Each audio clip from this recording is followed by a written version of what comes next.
اصول روان دي چې دي نو د سردریاب په مقام باندې یو لاش چې دی نو هغه برآمد شو، کوم چې په یو بکس کې بند کړی شو، سر او خپې لاسونه یې کټ کړي. د پړانګ ایس ایچ او قاضي صاحب ورسره چې ډي ایس پي بشیر خان کویک ریسپانس او هغه کویک ریسپانس داسې و چې 48 غنټې کې دننه چې دی نو هغه ملزمان یې گرفتار کړل چا چې دا کار کړو.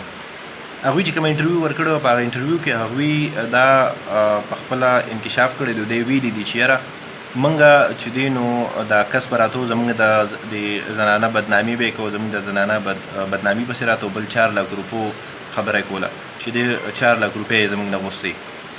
خبره داسې نه ده، دا خو د یو مخ تاسو اورېدلی دي. اوس درته بل مخ اورم د دې زنانه او د هغې هلک چې کوم سر او خپې لاسونه دې کټ کړي د هغه ضرور خبرې تاسو اورم او د هغې دروندار خبرې چې هغوی وایي چې دا کومه جینۍ چې وایي چې موږ ته سر کټ کړی دی دې زما بدنامي پسې راته، دا د دې هلک منګیتر وه، دې سره یې کویدن شوې وه.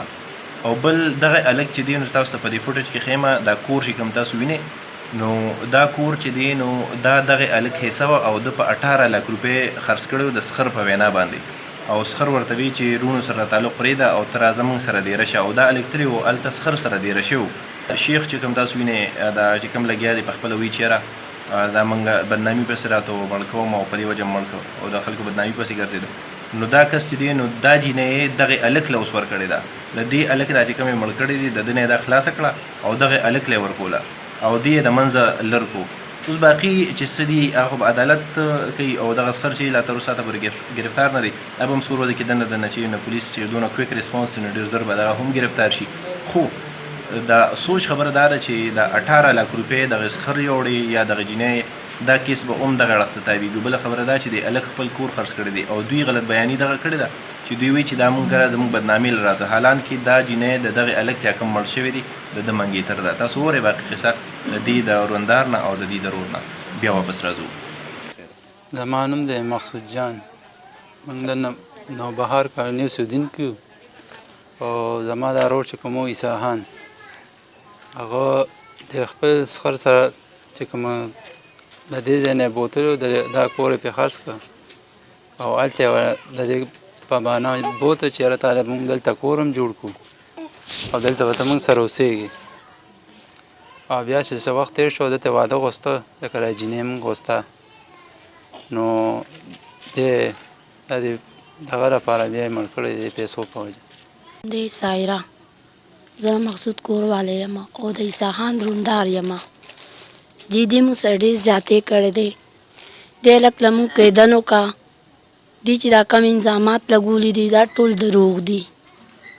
دې چې هلته تلو نو د ده منګیتره به هلته کوي او دې په خپله هلته راغوستو، دې هلته په خپله راغوستو دې به تلو هلته کې د ورځې به نه تلو او د شپې به خامخا دې تلو، دویمه درېیمه ورځ باندې به دې تلو.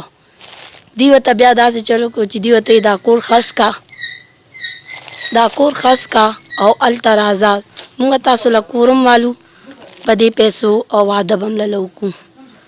هغه خو بس مطمئن شو چې بس دې زما مور هم دي دې زما پلار هم دي او د دیرونو خلاف کړی یو، بلکل دې سره بلکل دغه کړی و چې نه به دیرونو ته د واده وی او نه به دې ته دا اطلاع کوي.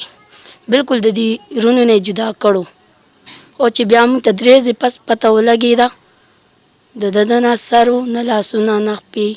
موږ ته په خپله په نیټ باندې وکتل او ولیدل پوه شوې. موږ له انصاف دا پکار دی.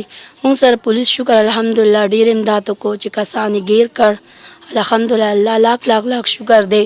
اوس موږ غواړو چې دا بله سړی ګیر شي پوه شوې او د دې نه پس موږ له دا انصاف میلاو شي چې دوی له 500 تخ ورکړي.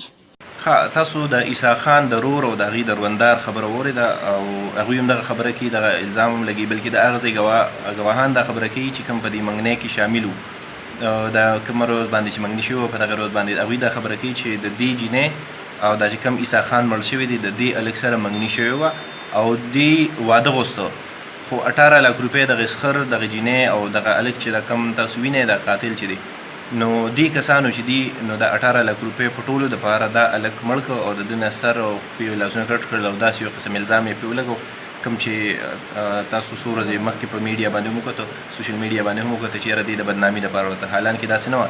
حقیقت دا دی دا کوم کور چې تاسو وینئ، دا کوم خلک چې ناست دي دعا ته، دا د دغه کور خاندان د عیسی خان خاندان دی، او دوی دا خبره کوي چې دا جینۍ چې دا زمونږ د رور منګیتره وه او موږ واده غوښته، خو دوی دا کوم هلک چې قتل کړی دی ده له دا جینۍ ورکړې ده په پیسو باندې، او زمونږ رور نه پیسې مه غواړو، زمونږ رور یې مړ کړ.